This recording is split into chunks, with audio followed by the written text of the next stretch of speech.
Assalamu alaikum everyone, welcome back. I hope you're all well. Alhamdulillah, I'm fine as well. Today we have got you another recipe. So this recipe is my husband's recipe. This time it's not my recipe. So I will leave the ingredients in the quantity and what you need for this recipe. Obviously you can see we have cut up everything and we've got it ready on a plate, and my husband's chopped everything up nicely and then I've put it on a plate so we can show you. And here is my mini green chili plant, and I love my little plants. I've got 3 of them in the house. I had a few in the garden, but they're obviously going to die out because of the winter, and I don't like getting any plants out from the garden into the house because of slugs and because of insects and stuff. So I couldn't bring the other ones in. So I have got 3 green chili plants at home, and this little one has already blossomed. It started fruiting. So I am going to use the green chili from the plant into our recipe today.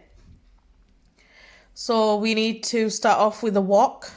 So this is a wok. I don't know what it was.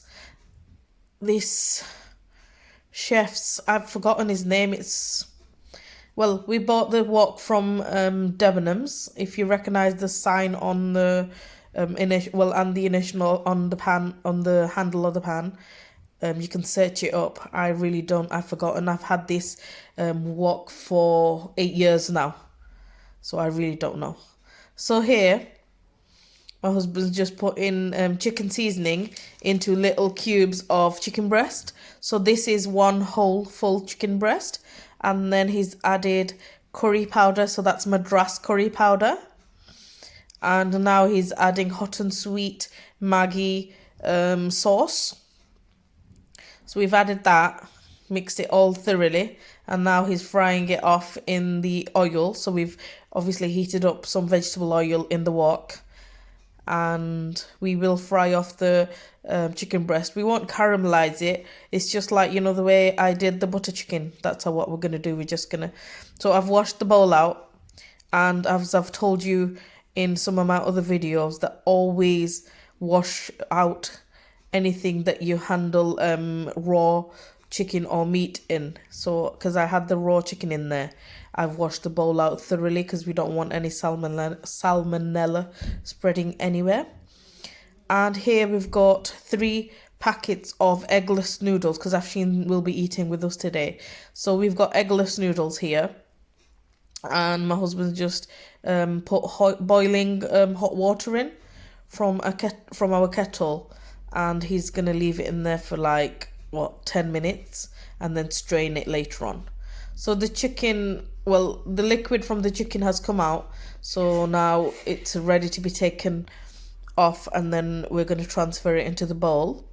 So as you can see, it's not caramelized, it's just slightly cooked, but that way it's delicious. It tastes really nice. So now he's going to put in ginger garlic paste in the oil. So this is like a 1-pot recipe as well, so we've not changed the oil or anything. So after the ginger garlic, now he's putting in onion. The finely chopped onion is going in there. That will be simmered in, and then obviously you need salt to taste. So he will add as much salt as he wants, and here I'm just stirring the onions for him whilst he's getting the salt. I'm just breaking. If you have any pieces that aren't coming away from each other, just give it a bash, basically. So yeah, he's just added salt. Add salt as much as you need, not too much, because we will be showing you these packet masalas, you know, the spices that come in with normal noodle packets. So here we've used eggless noodles, but then we've had from a previous day, we've got these packets that come with normal egged noodles. So the noodles that have eggs in, they come with these spice packets.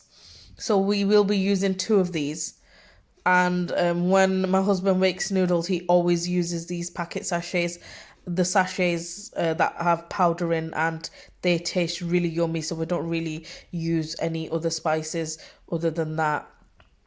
And I'm telling you, that makes the noodle flavor even better than if you would use extra spices. Obviously, in this recipe, you could do with soy sauce.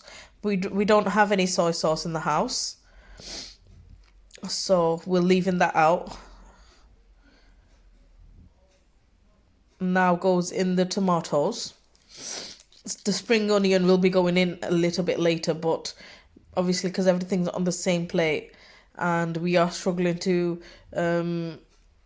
just take the tomatoes out on its own. Obviously, a few bits of spring onion has come in as well. So this is the finely chopped spring onions, and we've got about 5 or 6 there, probably chopped up. This spring onion was bought by my husband, and we were supposed to use it for the aloo paratha that I made, but then I wanted to use the other spring rolls that I bought, 3 bigger ones.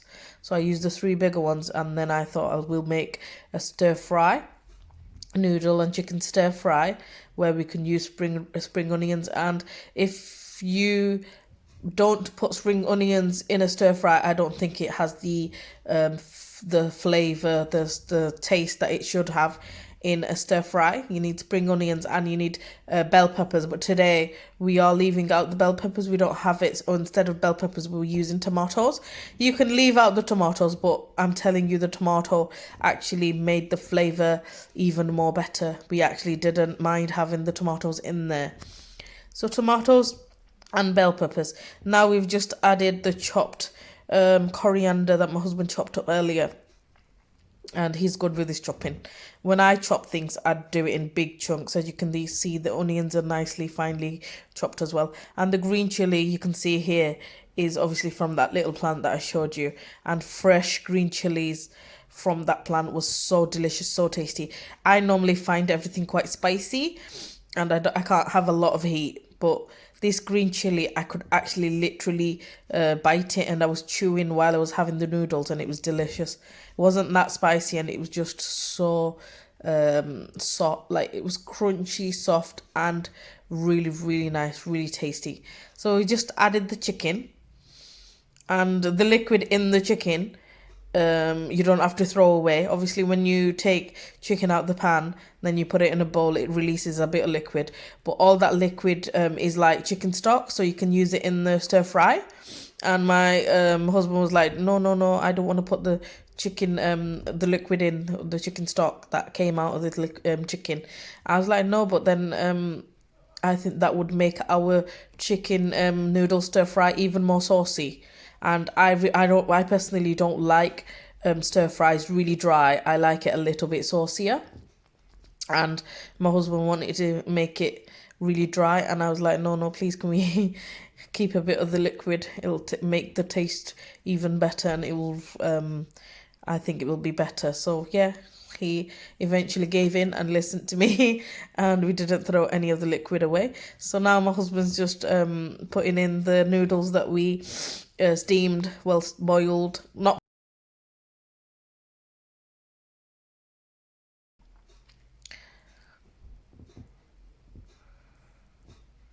So we're just adding it and mixing it properly.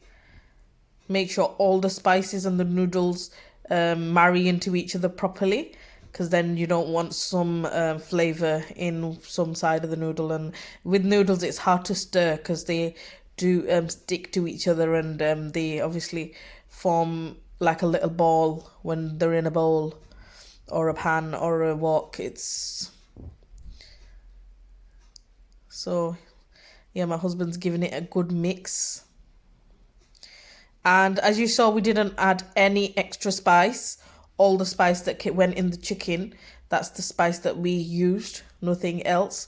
We just used them noodle sachets, the dry masala that comes with noodles. We just used 2 packets of them. And here it is, looking so wonderful, so delicious. It smells beautiful as well. We're just going to add some more coriander, just to top it up just before we turn the gas off. And now it's all done, turning the gas off, and then we're going to give it another mix just before we plate up. And we've also boiled 4 eggs, so we will obviously have some eggs with it. We didn't put eggs in the actual stir fry because Afshin's allergic to egg white, so we wanted to keep it separate.